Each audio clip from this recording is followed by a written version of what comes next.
ನಮಸ್ತೆ ಬಂಧುಗಳೇ, ಗೋವಿಂದಾಸ್ ಅಭಿರುಚಿ GVR ಆಲ್ರೌಂಡ್ ಚಾನಲನ್ನು ಸಬ್ಸ್ಕ್ರೈಬ್ ಮಾಡ್ಕೊಳ್ಳಿ. ಹೊಸ ವಿಡಿಯೋಗಳಿಗಾಗಿ ಬೆಲ್ಲೈಕನ್ನು ಪ್ರೆಸ್ ಮಾಡಿ. ಇವತ್ತಿನ ವಿಶೇಷ ಬೆಣ್ಣೆಯನ್ನು ಯಾವ ರೀತಿಯಾಗಿ ತುಪ್ಪ ಮಾಡೋದು, ಅದಕ್ಕೆ ಹಾಕುವಂಥ ಸೀಕ್ರೆಟ್ ವಸ್ತು ಯಾವುದು, ಖಮ್ಮೋಟ್ ವಾಸನೆ ಇರುವ ಬೆಣ್ಣೆಯನ್ನು ಪರಿಶುದ್ಧವಾಗಿ ಮಾಡಿ ತುಪ್ಪ ತಯಾರಿಸಿ ವರ್ಷಾನುಗಟ್ಟಲೆ ಯಾವ ರೀತಿಯಾಗಿ ಸ್ಟೋರ್ ಮಾಡಬೇಕು ಅನ್ನುವ ರೆಸಿಪಿಯನ್ನು ತೋರಿಸ್ಕೊಡ್ತಾ ಇದ್ದೀನಿ. ಇನ್ನೊಂದು ಮೋಸ್ಟ್ ಇಂಪಾರ್ಟೆಂಟ್ ಏನಪ್ಪ ಅಂದ್ರೆ, ಈ ಬೆಣ್ಣೆ ಕಾಸಿದ ಪಾತ್ರೆಯನ್ನ ತಿಕ್ಲಿಕ್ಕೆ ಬಿಸಿ ನೀರು ಹಾಕ್ತಾರೆ, ಕಲ್ ತಗೊಂಡು ತಿಕ್ತಾರೆ, ಏನೇನೋ ಆರಸಾಸ ಮಾಡ್ತಾರೆ. ಅದು ಯಾವುದೂ ಇಲ್ದೇನೆ ನೀಟಾಗಿ ಯಾವ ರೀತಿಯಾಗಿ ಕ್ಲೀನ್ ಮಾಡ್ಕೋಬೇಕು, ಏನನ್ನ ಹಾಕಿದ್ರೆ ಇದು ಈ ರೀತಿಯಾಗಿ ಕ್ಲೀನ್ ಆಗುತ್ತೆ ಅನ್ನುವ ಆ ಸೀಕ್ರೆಟ್ ಇಂಗ್ರೀಡಿಯೆಂಟ್ ಯಾವುದು ಅನ್ನೋದನ್ನ ನಿಮಗೆ ತೋರಿಸ್ಕೊಡ್ತಾ ಇದ್ದೀನಿ. ಸ್ಕಿಪ್ ಮಾಡದೆ ಪೂರ್ತಿ ವಿಡಿಯೋನ ನೋಡಿ. ಸ್ವಲ್ಪ ವಿಡಿಯೋ ಲೆಂತ್ ಆಗಿದ್ರು ಕೂಡ ನಾನು ಸವಿಸ್ತಾರವಾಗಿ ತೋರಿಸ್ಕೊಡ್ತಾ ಇದ್ದೀನಿ. ಪಾಸ್ ಮಾಡಲಿಕ್ಕೆ ಹೋಗಬೇಡಿ. ಬನ್ನಿ ರೆಸಿಪಿ ಶುರು ಮಾಡೋಣ. ಇದು ನೋಡ್ರಿ, ಅರ್ಧ ಕೆಜಿ ಬೆಣ್ಣೆ ಐತ್ರಿ. ಇದ್ರೊಳಗೆ 1 ಚಮಚದಷ್ಟು ಕಲ್ಲುಪ್ಪಣ್ಣ ಹಾಕೊಂಡಿನ್ರಿ. ಕಲ್ಲುಪ್ಪು ಹಾಕೊಂಡು ನೀಟಾಗಿ ಮಿಕ್ಸ್ ಮಾಡ್ಕೊಂಡಿನ್ರಿ.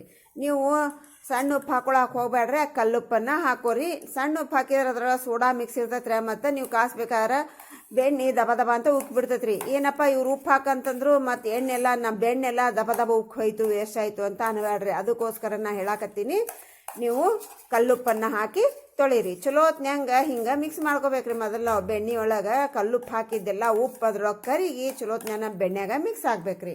ಹಿಂಗೆ ನಾವು ಬೆಣ್ಣೆಗ ಉಪ್ಪು ಹಾಕಿ ನೀಟಾಗಿ ತೊಳಿಯೋದ್ರಿಂದ ಏನಾಗತ್ತಂದ್ರಿ, ನಮ್ಮ ಅದ್ರೊಳಗೆ ಏನಾರ ಸ್ಮೆಲ್ಗಿಲ್ಲಿ ಇತ್ತಂದ್ರೆ ನೀಟಾಗಿ ಕ್ಲೀನ್ ಆಗತ್ತೆ ರೀ. ಈಗ ನೋಡ್ರಿ, ನಾವು ಬೆಣ್ಣೆ ಆ ಥರ ಆತು ನೋಡ್ರಿ. ನಮ್ಮ ಉಪ್ಪು ಹಾಕಿ ಕರಗಿಸಿದ ಮೇಲೆ ಈಗ ಇದ್ರೊಳಗೆ ನೀರು ಹಾಕಿ ನೀಟಾಗಿ ಒಂದು 3 ರಿಂದ 4 ಸಾರಿ ಚಲೋ ಹೊತ್ನ್ಯಾಂಗ ತೊಳಿಬೇಕ್ರಿ. ನಾವು ಹಾಕಿದ ಉಪ್ಪಿನ ಅಂಶ ಎಲ್ಲ ಹೊರಗೆ ಹೋಗ್ಬೇಕ್ರಿ. ಅದು ಆ ಉಪ್ಪಿನ ಜೊತೆಗೆ ಅದ್ರೊಳಗಿರೋಂಥ ಬ್ಯಾಡ್ ಸ್ಮೆಲ್ಲು ಮತ್ತು ಒಂದೊಂದು ಸಲ ಏನಿರ್ತೈತೆ ರೀ, ಪಿಸಿರು ಅದೆಲ್ಲ ಇರ್ತೈತಲ್ರಿ, ಅದ್ರ ಜೊತೆಗೇನ ಹೊರಗೆ ಹೋಗ್ಬಿಡ್ತೈತೆ ರೀ ಅದು. ಈಗ ನಮ್ಮ ಮನ್ಯಾಗ ಬೆಣ್ಣೆ ತಂದಿರ್ತಾರೆ, ಅವತ್ತು ಕಾಸೋದು ಆಗಿರಂಗಿಲ್ಲ ನಮ್ಗೆ. ಒಂದೊಂದು ಸಲ 1 ವಾರ ಆಗಿರ್ತೈತಿ, ಒಂದು ಸಲ 4 ದಿವಸ ಆಗ್ತೈತಿ, ಒಂದೊಂದು ಸಲ ತಂದಾಗನ ಬ್ಯಾಡ್ ಸ್ಮೆಲ್ ಇರ್ತೈತೆ ರೀ. ಹಂಗೂ ಇರ್ತೈತಿ ಬೆಣ್ಣೆ. ಹಂಗಿದ್ದಾಗನು ಇದಾಗ ನಾ 1 ಸಲ ತೋರಿಸಿನಿಲ್ರಿ ಉಪ್ಪು ಭಾಳ ಸ್ಮೆಲ್ ಇತ್ತು ನಿಮ್ಮ ಬೆಣ್ಣೆ ಅಂದ್ರೆ, ಹಿಂಗೆ ನಾ 3 ಸಲ 4 ಸಲ ಉಪ್ಪು ಹಾಕ್ಯಾಕೆ ತೊಳ್ಕೊತ ಕ್ಲೀನ್ ಮಾಡ್ಕೊರೆ ನೀಟಾಗಿ ಪರಿಶುದ್ಧವಾದಂಥ ಬೆಣ್ಣೆ ರೆಡಿ ಆಗಿಬಿಡ್ತೈತೆ ರೀ. ಈ ಪರಿಶುದ್ಧವಾದಂಥ ಬೆಣ್ಣೆ ಯಾವ ರೀತಿ ರೆಡಿ ಮಾಡ್ಕೋಬೇಕು ಅನ್ನೋದು ಅರ್ಥ ಆಯ್ತದಿಲ್ಲ ನಿಮಗೆ. ಈಗ ನೋಡ್ರಿ, ನಮ್ಮ ನೀರು ಇಷ್ಟು ನೀಟಾಗಿ ಕಾಣಕತ್ತೈತಿ ರೀ. ನಮಗೀಗ ನಮ್ಮ ಬೆಣ್ಣೆ ಕೂಡ ನೀಟ್ ಐತ್ರಿ, ಕ್ಲೀನ್ ಐತ್ರಿ ಬೆಣ್ಣೆ. ಇದು ಮನ್ಯಾಗ ಮಾಡಿರುವಂಥ ಬೆಣ್ಣೆ ರೀ. ಇದು ಕಡಗೋಲಿಂದ ಕಟ್ಟಿತಾರಲ್ರಿ, ಹಂಗೆ ಕಟ್ಟದು ಮಾಡಿರುವಂಥ ಬೆಣ್ಣೆ ರೀ. ಇದು ಭಾಳ ಅಂದ್ರೆ ಭಾಳ, ಇದು ಹೋಮ್ ಮೇಡ್ ಬೆಣ್ಣೆ ಆಗೋದ್ರಿಂದ ನಮ್ಗೆ ಭಾಳ ಸೂಪರ್ ಐತ್ರಿ ಬೆಣ್ಣೆ. ನೋಡ್ರಿ, ಹಿಂಗೆ ಮಾಡೋದ್ರಿಂದ ನಮಗೆ ಮ್ಯಾಲೆ ಬೆಣ್ಣೆ ತೇಲಾಕತ್ತೈತ್ರ, ಕೆಳಗೆ ನೀರೈತೆ ನೋಡ್ರಿ. ಇದೇನ್ರಿ, ಅದ್ರೊಳಗೆ ಉಪ್ಪು ಕೂಡ ಕೆಳಗೆ ಹೋಗ್ಬಿಡ್ತೈತ್ರಿ. ಈಗ ನೀಟಾಗಿ ಒಂದು ಕಡೆ ಸೈಡ್ ಮಾಡಿಕೊಂಡು ನೀರು ಬಸ್ಕೊಂಬಂದ್ಬಿಟ್ಟಿನ್ರಿ. ಈಗ ಇದ್ರಾಗ ಎಷ್ಟು ನೀರಿಲ್ರಿ. ನಿಮಗೇನಾರ ನೀರು ಬಸ್ಯಾಕೆ ಬಂದಿಲ್ಲ ಅಂದ್ರೆ ಒಂದು ಜಾಲಿ ಸೌಡ್ ತೊಗೊರೆ. ಜಾಲಿ ಸೌಡ್ ತೊಗೊಂಡು ಅದರಿಂದ ತೆಗೆದು ಇನ್ನೊಂದು ಪಾತ್ರೆಗೆ ಹಾಕೋರಿ ನೀವು. ಈ ನೀರಿನ ಅಂಶ ಉಳಿಬಾರ್ದ್ರಿ. ನೀರಿನ ಅಂಶ ಉಳಿದ್ರೆ ತುಪ್ಪೆಲ್ಲ ಪಟ ಅಂತ ಹೊರಗೆ ಸಿಡಿತೈತ್ರಿ. ಅದಕ್ಕೆ ನಿಮಗೆ ನೀರೇನೋ ಬಸಿ ಮುಂದಾಗ ಏನಾದರೂ ಬೆಣ್ಣೆ ಚೆಲ್ತೈತಿ ಅನ್ಕೊಂಡು ಅನುಮಾನ ಬಂತು ಅಂದ್ರೆ ಬೆಣ್ಣೆ ತೊಗೋರಿ. ಅದನ್ನು ತೊಗೊಂಡು ಜಾಲಿ ಸೌಡ್ನಿಂದ ನೀರೆಲ್ಲ ಬಸದ ಇನ್ನೊಂದು ಪಾತ್ರೆಗೆ ಹಾಕೋರಿ. ಆದ್ರೆ ನಂದ್ರೊಳಗೆ ಬೆಣ್ಣೆ ಒಳಗೆ ಒಂದು ನೀರಿಲ್ರೆ ನಾ ಡೈರೆಕ್ಟಾಗಿ ಇದನ್ನ ನಾನು ಈಗ ಕಾಸಾಕಿಡ್ತೀನಿ ರೀ, ಗ್ಯಾಸ್ ಹಚ್ಚಿ. ಇದಕ್ಕೆ ನೋಡ್ರಿ, ಇನ್ನೂ 1-2 ಸೀಕ್ರೆಟ್ ವಸ್ತುವನ್ನು ಸೇರಿಸ್ತೀನಿ. ಅದು ಯಾವ ಸೀಕ್ರೆಟ್ ವಸ್ತು ಅನ್ನೋದನ್ನು ಮುಂದೆ ನೀವು ನೋಡ್ರಿ. ವಿಡಿಯೋನ ಪಾಸ್ ಮಾಡಬೇಡ್ರಿ, ಸ್ಕಿಪ್ ಮಾಡಬೇಡ್ರಿ, ಪೂರ್ತಿ ನೋಡ್ರಿ, ಅವಾಗ ನಿಮಗೆ ಅರ್ಥ ಆಗ್ತೈತಿ. ಈಗ ನೋಡ್ರಿ, ನಾ ಲೋ ಟು ಮೀಡಿಯಮ್ನೊಳಗೆ ಇದ್ರೊಳಗೆ ಕಾಸಾಕತ್ತೀನಿ ರೀ ನಾನು. ಯಾಕಂದ್ರೆ ನಾ ಕಾಸಾಕತ್ತಿದ್ದ ಅರ್ಧ ಕೆಜಿ ಬೆಣ್ಣೆ ರೀ. ಹಾಗಾಗಿ ಸಣ್ಣ ಪಾತ್ರೆ ಇಟ್ಕೊಂಡಿನಿ ನಾನು. ನೀವೇನರ ದೊಡ್ಡ ಪಾತ್ರೆ ಇಟ್ಕೊಂಡು 5-5 ಕೆಜಿ 10 ಕೆಜಿ ಕಾಸ್ತೀರಂದ್ರೆ ಫುಲ್ ಫ್ಲೇಮ್ ಇಟ್ಕೋಬಹುದು ನೀವು. ನಾ ಈಗ ಮೀಡಿಯಮ್ ಟು ಲೋ ಫ್ಲೇಮ್ನಾಗ ಇಟ್ಕೊಂಡಿನಿ ರೀ. ನಾವು ಯಾವತ್ತಿಗೂ ಗ್ಯಾಸ್ ಉರಿಯನ್ನು ನಮ್ಮ ಪಾತ್ರೆಗಿಂತ ಒಳಗಿರ್ಬೇಕ್ರಿ, ಪಾತ್ರೆಗಿಂತ ಹೊರಗಿರಬಾರ್ದು ಉರಿ. ಈಗ ನೋಡ್ರಿ, ನಮ್ಮ ನೀಟಾಗಿ ಕರಗುತ್ತೆ, ಅದ್ರಾಗಿನ ಸ್ಪೂನ್ ತಗೊಂಡಿನಿ ರೀ. ಇಲ್ಲಾಂದ್ರೆ ಸ್ಪೂನ್ ಒಳಗೆ ಮುಳುಗಿ ಬಿಡ್ತೈತೆ ರೀ. ನಾ ಫ್ಲೇಮು ತೋರಿಸಿದ್ದೀನಿ ನಿಮ್ಗೆ. ಲೋ ಟು ಮೀಡಿಯಮ್ ಫ್ಲೇಮಲ್ಲಿ ಐತೋದಿಲ್ಲ ನಮ್ಮ ಫ್ಲೇಮ್. ನಾವು ಹೈ ಫ್ಲೇಮ್ ಇಟ್ಟು ಜಲ್ದಿ ಆಗ್ಲಿ ಅಂತ ಮಾಡಿದ್ರೆ, ಅದು ಹೈ ಫ್ಲೇಮ್ ಇಟ್ಟರೆ ತುಪ್ಪನೂ ಅವ್ರಿಯಾಗಿ ಹೋಗುತ್ರೆ ಮತ್ತು ಜಲ್ದಿನೂ ಆಗೋದಿಲ್ಲ ರೀ. ಅದು ತುಪ್ಪ ಕೂಡ ಖರಾಬ್ ಆದಂಗೆ ಆಗಿಬಿಡ್ತೈತ್ರಿ. ಒಂಥರ ಹೊತ್ತಿದ ವಾಸನೆ ಬಂದಂಗೆ ಬಂದುಬಿಡ್ತೈತೆ ರೀ. ಹಾಗಾಗಿ ನಾವು ಕಾಸ್ಬೇಕಂದ್ರೆ ಲೋ ಟು ಮೀಡಿಯಮ್ ಫ್ಲೇಮ್ ಒಳಗೆ ನಮ್ಮ ಪಾತ್ರೆ ಒಳಗಡೆಗೆ ಇರ್ಬೇಕು ಉರಿ. ಪಾತ್ರೆ ಹೊರಗಡೆ ಬರಬಾರ್ದು. ನಮ್ಮ ಪಾತ್ರೆ ಹೊರಗಡೆ ಉರಿ ಕಾಣಕತ್ತನ್ರಿ, ಇಲ್ಲ ಹೌದಿಲ್ರಿ. ಹಿಂಗೆ ಕಾಸೋದ್ರಿಂದ ಏನಾಗತ್ತೆ ರೀ, ನಮ್ಮ ತುಪ್ಪ ಜಾಸ್ತಿ ಸುಟ್ಟು ಹೋಗಂಗಿಲ್ಲ ರೀ. ನೀಟಾಗಿ ಜಾಸ್ತಿ ಕ್ವಾಂಟಿಟಿ ತುಪ್ಪ ಬರ್ತೈತ್ರಿ. ನೀಟಾಗಿ ಕೂಡ ನಮಗೆ ಏನಾಗತ್ತೆ ರೀ, ತುಪ್ಪ ಅನ್ನೋದು ಕಾಯ್ತೈತ್ರಿ. ವರ್ಷಾನ್ಗಟ್ಲೆ ಇಟ್ಟರು ಕೂಡ ಏನೂ ಆಗಂಗಿಲ್ಲ ರೀ ತುಪ್ಪ. ಈಗ ಸುತ್ತ ನೊರೆ ಬಂದಿತ್ತಲ್ರಿ, ಆ ನೊರೆ ಬಂದದ್ದನ್ನು ಎಲ್ಲ ನಾವು ಒಂದು ಬಟ್ಲಕ್ಕೆ ತೆಗ್ಯಾಕತ್ತೀವಿ ನೋಡ್ರಿ. ಅದನ್ನು ಇದಕ್ಕೆ ನಾವು ಅಚ್ಚ ಕನ್ನಡದೊಳಗೆ ಉಕ್ಕು ಅಂತೀವಿ ರೀ. ಈ ಉಕ್ಕು ಬಂದಿದ್ದನ್ನು ನಾ ಏನು ಮಾಡಿದೀನಿ ರೀ, ಒಂದು ಬಟ್ಲಕ್ಕೆ ತಕ್ಕೊಂಡಿನಿ ರೀ. ಈಗ ನೋಡಿರಿ ಎಷ್ಟು ನೀಟಾಗಿ ಕಣಕತ್ತೋದಿಲ್ಲ ರೀ ನಮ್ಮ ಬೆಣ್ಣೆ ಕಣಕತ್ತೋದಿಲ್ಲ ರೀ. ಈಗ ನೋಡಿರಿ ದೊಡ್ಡ ದೊಡ್ಡ ದೊಡ್ಡ ದೊಡ್ಡ ಗುಳಿ ಬರಾಕತ್ತಾವ್ರಿ.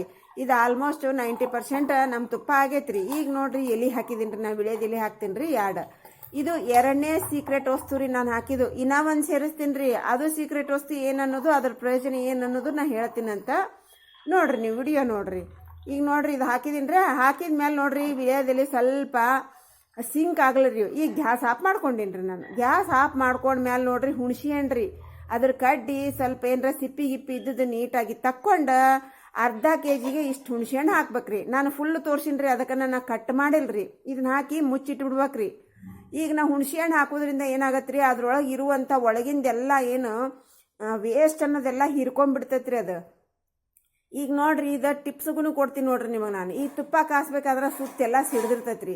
ಈಗ ಸಿಡ್ದದ್ದನ್ನು ಒಂದು ವೇಸ್ಟ್ ಕ್ಲಾತ್ ತೊಗೊಂಡು ಅವಾಗಲೇ ನಾವು ಒರೆಸಿಬಿಡ್ಬೇಕ್ರಿ. ಹಿಂಗೆ ಒರೆಸೋದ್ರಿಂದ ಏನಾಗುತ್ತೆ ನಮಗೆ, ನಮ್ಮ ಗ್ಯಾಸ್ ಒಲಿ ಅನ್ನೋದು ಫಳ ಫಳ ಹೊಲಿತೈತ್ರೆ. ಮತ್ತು ನಮಗೆ ಸೋಪ್ ಆಗಲಿ ಜಾಸ್ತಿ ಟೈಮ್ ಆಗಲಿ ಬೇಕಾಗಂಗಿಲ್ಲ ರೀ. ಲೇಟ್ ಆಯ್ತು ಅಂದ್ರೆ ಅದ್ಮೇಲೆ ಡಸ್ಟ್ ಅದು ಕುಂತು ಅದಕ್ಕೆ ಸೋಪ್ ಹಾಕಬೇಕು, ಬ್ರಷ್ ಹಾಕಬೇಕು. ನೋಡಿರಿ ಹೆಂಗೆ ಸೂಪರ್ ಆಯ್ತು. ನಮ್ಗೆ ಸೋಪು ಹಾಕಲಿಲ್ಲ, ಏನೂ ಹಾಕಲಿಲ್ಲ. ಈಗ ನೋಡಿರಿ ಮುಚ್ಚಿಟ್ಟು ಒಂದು 5 ನಿಮಿಷ ಆದಮೇಲೆ ಇದ್ರೊಳಗಿಂದ ನಾನು ಹುಣಸೆ ಹಣ್ಣು ತಕ್ಕೋತೀನಿ ರೀ. ಆ ಎಲಿನೂ ತಕ್ಕೋತೀನಿ ರೀ. ಈ ಹುಣಸೆ ಹಣ್ಣು ನೀವು ತಿನ್ಬೋದು, ಇಲ್ಲ ಅಡಿಗೆ ಕೂಡ ಹಾಕೋಬೋದು ರೀ. ಅದನ್ನೇನು ಚೆಲ್ಲಾಕೇನು ಹೋಗ್ಬೇಡ್ರಿ, ನಾವು ತಿಂತೀವಿ ರೀ. ನಮ್ಮ ಮನೆಗೆ ಎಲ್ಲರಿಗೂ ಇಷ್ಟ ರೀ. ಈ ಎಲೆ ಕೂಡ ನಾವು ತಿಂತೀವಿ ರೀ. ಈ ವಿಳ್ಯದ ಎಲೆ ಅದಾವಲ್ರಿ, ಈಗ 2 ಹಾಕಿನ್ರಿ ನಾನು. ಒಂದೊಂದು ಸಲ ನಮ್ಮ ಮನ್ಯಾಗ 10 20 ಎಲೆ ಹಾಕ್ತೀವಿ ರೀ. 5 ಕೆಜಿ 10 ಕೆಜಿ ತುಪ್ಪ ಕಾಸಿ ನಮ್ಮಮ್ಮ ಅದನ್ನು ಒಳಗೊಂದು ಬೆಣ್ಣದ ಕಣ್ಣಿ ಹಾಕಿ ವರ್ಷಾನ್ಗಟ್ಲೆ ಇಡ್ತಿದ್ದಿರ್ರಿ. ಈಗ 10 ಕೆಜಿ ತುಪ್ಪ ಕಾಸೋರು ಯಾರೂ ಇಲ್ಲರೇ. ಈಗ ಕೆಜಿ ಅರ್ಧ ಕೆಜಿ ಮಹಾ ಅಂದರೆ 2 ಕೆಜಿ ಕಾಸ್ತಾರೆ ಅಷ್ಟೇ ರೀ.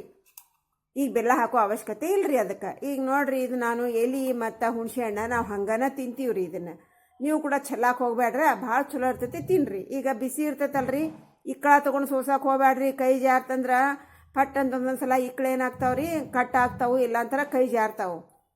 ಒಂದು ಬಟ್ಟೆ ತೊಗೊಂಡು ನೀಟಾಗಿ ಸಾಣಿಗೆಯಿಂದ ನಾನು ಸೋಸ್ಕೊಳಕತ್ತೀನಿ ನೋಡ್ರಿ. ನೀವು ಯಾವುದಕ್ಕನ ಬಟ್ಟೆ ತೊಗೊರಿ, ತುಪ್ಪಕ್ಕೆ ಮಾತ್ರ ಇಕ್ಕಳ ತೊಗೊರಿ. ನೀವು ತುಪ್ಪಕ್ಕೆ ಮಾತ್ರ ಇಕ್ಕಳ ತೊಗೊಳಕ್ಕೆ ಹೋಗ್ಬೇಡ್ರಿ. ಒಂದು ನೀಟಾಗಿರುವಂಥ ಬಟ್ಟೆ ತೊಗೊಂಡು ಹಿಡ್ಕೊಂಡು ಸೋಸ್ಕೊರಿ, ಯಾವುದೋ ಪ್ರಾಬ್ಲಮ್ ಆಗಂಗಿಲ್ಲ ರೀ. ತುಪ್ಪ ಏನಾರ ಕೆಳಗೆ ಬಿದ್ದು ಮೈ ಮೇಲೆ ಬಿತ್ತಂದ್ರೆ ಮೈ ಎಲ್ಲ ಸುಡ್ತೈತ್ರಿ. ಈಗ ನೋಡ್ರಿ ನಮ್ಮ ಸಾಣಿಗೆ ಗುಣ ಎಷ್ಟು ನೀಟಾಗಿ ಕಾಣಕತ್ತೈತೆ ಹೌದಿಲ್ರಿ. ಏನು ನಮಗೆ ಕಸರು ಅನ್ನೋದಿಲ್ರಿ. ನಮ್ಮ ಪರಿಶುದ್ಧವಾದಂಥ ತುಪ್ಪ ರೆಡಿ ಆತ್ರಿ. ಈ ತುಪ್ಪ ನೋಡ್ರಿ ನೀವು ವರ್ಷಾನ್ಗಟ್ಲೆ ಇಟ್ಟರು ಕೂಡ ಏನೂ ಹಾಳಾಗಂಗಿಲ್ಲ ರೀ, ಸ್ಮೆಲ್ಲು ಬರಂಗಿಲ್ಲ ರೀ. ನೀಟಾಗಿ ಕಾಣಕತ್ತೈತೆ ಹೌದಿಲ್ರಿ ನಿಮ್ಗೆ. ನಾವು ಅರ್ಧ ಕೆಜಿಗೆ ನೋಡ್ರಿ ಇಷ್ಟು ತುಪ್ಪ ಐತ್ರಿ. ಇದು ಮಹಾ ಅಂದ್ರೆ ಒಂದು 50 ಗ್ರಾಮ್ನಷ್ಟು ತುಪ್ಪ ಬೆಣ್ಣೆ ಕಡಿಮೆ ಆಗಿರ್ತೈತೆ. ನಾವು ಅರ್ಧ ಕೆಜಿಗೆ ಒಂದು 50 ml ಅಷ್ಟು ಕಡಿಮೆ ಆಗಿರ್ತೈತೆ ರೀ. ಅಷ್ಟೊಂದು ತುಪ್ಪ ಬಂದೈತಿ ರೀ ನಮ್ಗೆ. ನೋಡ್ರಿ ಎಷ್ಟು ನೀಟಾಗಿ ಕಾಣಕತ್ತೈತೆ ರೀ. ನಮ್ಗೆ ಬೇಕಂದ್ರೆ ಅದ್ರೊಳಗೆ ಮಖ ಕಾಣ್ತೈತೆ ರೀ. ಅಷ್ಟು ನೀಟಾಗಿ ಕ್ಲಿಯರಾಗಿ ನಮ್ಮ ತುಪ್ಪ ಅನ್ನೋದು ರೆಡಿ ಆತ್ರಿ. ಈಗ ನೋಡ್ರಿ ಇದು ಸುಡ್ತೈತೆ ಹೌದಿಲ್ರಿ. ಪೂರ್ತಿ ಕಂಪ್ಲೀಟಾಗಿ ತಣ್ಣಗಾದ್ಮೇಲೆ ಮುಚ್ಚಳ ಮುಚ್ಚಿಡ್ರೆ, ನೀವು ಬಿಸಿ ಇರುವಾಗಲೇ ಮುಚ್ಚಳ ಮುಚ್ಚಿ ಇಡಾಕ ಹೋಗ್ಬೇಡ್ರಿ. ಅಕಸ್ಮಾತ್ತಾಗಿ ನಿಮ್ಗೆ ಏನಾದರೂ ಡಸ್ಟ್ ಗಿಷ್ಟು ಬೀಳ್ತೈತಿ ಅಂತ ಅನುಮಾನ ಇತ್ತಂದ್ರೆ ಸ್ವಲ್ಪ ಕ್ಯಾಪ್ ಓಪನ್ ಮಾಡಿ ಇಟ್ಕೋರಿ. ಕಂಪ್ಲೀಟ್ ತಣ್ಣಗಾದ್ಮೇಲೆ ಪೂರ್ತಿ ಮುಚ್ಕೋರಿ. ನಾನೀಗ ಪೂರ್ತಿ ಓಪನ್ ಮಾಡಿ ಇಟ್ಕೊಂಡು ಕಂಪ್ಲೀಟ್ ಆಯ್ತು ತಣ್ಣಗಾದ್ಮೇಲೆ ಕ್ಯಾಪನ್ನು ಮುಚ್ತೀನಿ ರೀ. ಈಗ ನೋಡ್ರಿ ನಮ್ದು ಇದು ಪಾತ್ರೆ ನೋಡ್ರಿ ಇಷ್ಟು ಗಲೀಜೈತಿ. ಇದನ್ನು ನಾವು ಬಿಸಿನೀರು ಹಾಕ್ತಾ ಇಲ್ಲ, ಏನೂ ಹಾಕ್ತಾ ಇಲ್ಲ, ಮತ್ತು ಕಲ್ಲು ತೊಗೊಂಡು ತಿಕ್ತಾ ಇಲ್ರಿ. ನೀಟಾಗಿ ನೋಡ್ರಿ ಒಂದು ಸ್ಪೂನಿನಿಂದ ತೊಗೊಂಡು ಹಿಂಗೆ ತೆಗಿಯಾಕತ್ತೀನಿ ರೀ. ಇದು ನೋಡ್ರಿ ನಾವು ಹಾಕಿ ಇದು ಎಫೆಕ್ಟ್ ಏನಪ್ಪ ಹಿಂಗೆ ತೆಗಿಯಾಕ ಅಂತಂದ್ರಿ, ಒಂದಿಷ್ಟು ಹುಣಸೆ ಹಣ್ಣು ಹಾಕಿದ್ವಲ್ರಿ ನಾವು. ಆ ಹುಣಸೆ ಹಣ್ಣು ಏನಾಗತ್ತೆ ರೀ, ಅದು ತಳ ಹಿಡಿಯಕ್ಕೆ ಕೊಡಂಗಿಲ್ಲ ರೀ ನಮಗೆ. ನಮ್ಮ ಬೆಣ್ಣೆನೂ ಶುದ್ಧ ಆತ್ರಿ, ತುಪ್ಪನೂ ಕ್ಲೀನ್ ಆಯ್ತು ರೀ. ಅಲ್ಲೇ ನಮ್ಮ ಪಾತ್ರೆನೂ ಕ್ಲೀನ್ ಆಗತ್ತೆ ರೀ. ಈಗ ನೋಡ್ರಿ ನೀಟಾಗಿ ನಾ ಇದನ್ನು ತಕ್ಕೊಂಬಿಟ್ಟಿನಿ ರೀ. ಇದು ಅದ ಉಕ್ಕು ಐತಲ್ರಿ, ಅದ ಉಕ್ಕಿನೊಳಗೆ ಹಾಕ್ತೀನಿ ರೀ. ಇದನ್ನು ಉಕ್ಕಿನ ತಕ್ಕೊಂಡಿದ್ನಲ್ರಿ, ನಾ ಮ್ಯಾಲಿದ ನೊರೆ ತಕ್ಕೊಂಡಿನಲ್ರಿ ಬಟ್ಲ, ಅದ್ರೊಳಗೆ ಹಾಕಿದ್ದೀನಿ ರೀ. ನೋಡ್ರಿ ಎಷ್ಟು ನೀಟ್ ಆಯ್ತು ನಮ್ಮದು. ನಾವು ಪಾತ್ರೆ ಅಡುಗೆ ಮಾಡಿದ ಪಾತ್ರೆ ತೊಳೆಯೋದಕ್ಕಿಂತ ಕಡಿಮೆ ಸಮಯದಲ್ಲಿ ಇದನ್ನು ತೊಳಿತೀವಿ ರೀ ನಾವು. ನೀವು ಬೆಣ್ಣೆ ಕಾಸಿದ ಪಾತ್ರೆ ತೊಳಿಬೇಕಾದ್ರೆ ಅರ್ಧ ಸೋಪ್ ಖಾಲಿ ಮಾಡ್ತಾರೆ ರೀ ಮನ್ಯಾಗ. ಅಷ್ಟು ಸೋಪ್ ಖಾಲಿ ಮಾಡ್ತಾರೆ, ಆದರೂ ಕ್ಲೀನ್ ಆಗೋದಿಲ್ಲ ರೀ ಅದು. ಇನ್ನು ಅದು ಬೆಣ್ಣೆದು ಮೆಟ್ಟು ಉಳಿದಿರ್ತೈತಿ, ಒಂದೇ ಸಲ ಕ್ಲೀನ್ ಆಗೋದಿಲ್ಲ, 3-4 ಸಾರಿ ತೊಳಿಬೇಕಂತ ಹೇಳ್ತಾರೆ ರೀ. ಈಗ ಇದಕ್ಕೆ ನೋಡ್ರಿ ನಾವು ನೀಟಾಗಿ ನಾವು ಇದರಿಂದ ಸ್ಪೂನಿನಿಂದ ತಕ್ಕೊಂಡಿವ್ರಿ. ನಂತರ ಒಂದು ವೇಸ್ಟ್ ಬಟ್ಟೆ ಇರ್ತೈತಲ್ರಿ, ಇದು ನಂದು ಕಾಟನ್ನು ಅಲ್ರಿ, ಇದು ಪಾಲಿಸ್ಟರ್ ಬಟ್ಟೆ ಡ್ರೆಸ್ಸಿಂದ್ರಿ. ಅದನ್ನು ತೊಗೊಂಡು ಒರ್ಸಾಕತ್ತೀನಿ ನೋಡ್ರಿ ನಾನು. ಈಗ ನೋಡ್ರಿ ಎಷ್ಟು ನೀಟ್ ಆತು ನಮ್ಮದು ಪಾತ್ರೆ. ಇದು ಬೆಣ್ಣೆ ಕಾಸಿದ ಪಾತ್ರೆ ಅಂದ್ರೆ ಯಾರಿಗೂ ನಂಬೋಕೆ ಸಾಧ್ಯನೇ ಇಲ್ಲರಿ, ಅಷ್ಟು ನೀಟಾಗಿ ಕ್ಲೀನ್ ಆಯ್ತು ನಮ್ಮದು. ಈ ಬಟ್ಟೆ ಕೂಡ ನೀವು ಬೀಸಾಕ ಹೋಗಬೇಡ್ರಿ. ಒಲೆ ಮೇಲೆ ಅಡುಗೆ ಮಾಡೋರು ಒಲಿಗೆ ಹಾಕ್ರಿ, ಇಲ್ಲ ಮಕ್ಕಳಿಗೆ ದೃಷ್ಟಿ ತೆಗಿತಿರ್ತಿರಲ್ಲ ಅದು ದೃಷ್ಟಿ ತೆಗ್ದನ್ನ ಇದ್ರ ಮೇಲೆ ಹಾಕಿ ಉರಿ ಹಚ್ಚ್ರಿ, ದೃಷ್ಟಿ ಹೋಗ್ತೈತಿ. ಮತ್ತು ಮುಂಜಾನೆ ಸಾಯಂಕಾಲ ನಾವು ಸಾಂಬ್ರಾಣಿ ಹಾಕ್ತಿರ್ತೀವಿ, ಇದ್ರ ಮೇಲೆ ಸಾಂಬ್ರಾಣಿ ಹಾಕಿ ಉರಿ ಹಚ್ಚಿದ್ರೆ ಚೆನ್ನಾಗಿ ಉರಿತೈತ್ರಿ, ಹೊಗೆ ಕೂಡ ಚೆನ್ನಾಗಿ ಬರ್ತೈತಿ. ಈಗ ಇದಕ್ಕೆ ನೋಡ್ರಿ ಒಂದೇ ಚಿಟಿಕೆ ಅಷ್ಟು ಶಶಿ ಪೌಡ್ರ್ ಹಾಕಿ ನಾನು ನೀಟಾಗಿ ಕ್ಲೀನ್ ಮಾಡ್ಕೊಳಕತ್ತೀನಿ ರೀ. ಹಿಂಗೆ ಕೈಯಾಡ್ಸಕತ್ತೀನಿ ನೋಡ್ರಿ ಬರೀ ನಾನು. ನೀವು ಯಾವ್ದು ಯೂಸ್ ಮಾಡ್ತೀರಿ ಪಾತ್ರೆ ತೊಳ್ಯಾಕ ಅದರಿಂದನೇ ತೊಳಿರಿ. ಈಗ ನೀಟಾಗಿ ನಾನು ಈಗ ತೊಳ್ಕೊಂಡೀನಿ ರೀ. ನಮ್ಮ ಪಾತ್ರೆ ಅಡುಗೆ ಮಾಡಿದ ಪಾತ್ರೆ ತೊಳ್ಯಾಕ ಜಾಸ್ತಿ ಸೋಪ್ ಪೌಡ್ರ್ ಬೇಕ್ರಿ, ಜಾಸ್ತಿ ಬಲ ಹಾಕ್ಬೇಕು ಸ್ವಲ್ಪ ಚಿಕ್ಕಾಕ. ಈ ಬೆಣ್ಣೆ ಮಾಡಿದ ತೊಳ್ಯಾಕ ನೋಡ್ರಿ ಜಾಸ್ತಿ ಟೈಮು ಬೇಕಾಗಂಗಿಲ್ಲ ರೀ ನಮಗೆ, ಜಾಸ್ತಿ ಬಲ ಹಾಕೋದು ಬ್ಯಾಡ್ರಿ. ಈಗ ನೀಟಾಗಿ ತೊಳಿತು ನೋಡ್ರಿ ನಮ್ಮ ಪಾತ್ರೆ ನೋಡ್ರಿ ಚಿಟ್ಟಿಗೆ ಹೊಡೆಯೋಷ್ಟರೊಳಗೆ ಕ್ಲೀನ್ ಆಯ್ತು ರೀ. ನನ್ನ ರೆಸಿಪಿ ನಿಮಗೆ ಇಷ್ಟ ಆಗ್ತಿತ್ತು ಅಂದ್ರೆ ಸಬ್ಸ್ಕ್ರೈಬ್ ಮಾಡಿಕೊಡ್ರಿ, ಒಂದು ಲೈಕ್ ಕೊಡ್ರಿ, ಬಂಧು ಸರ್ಕಲ್ಗೆ ಶೇರ್ ಮಾಡಿರಿ.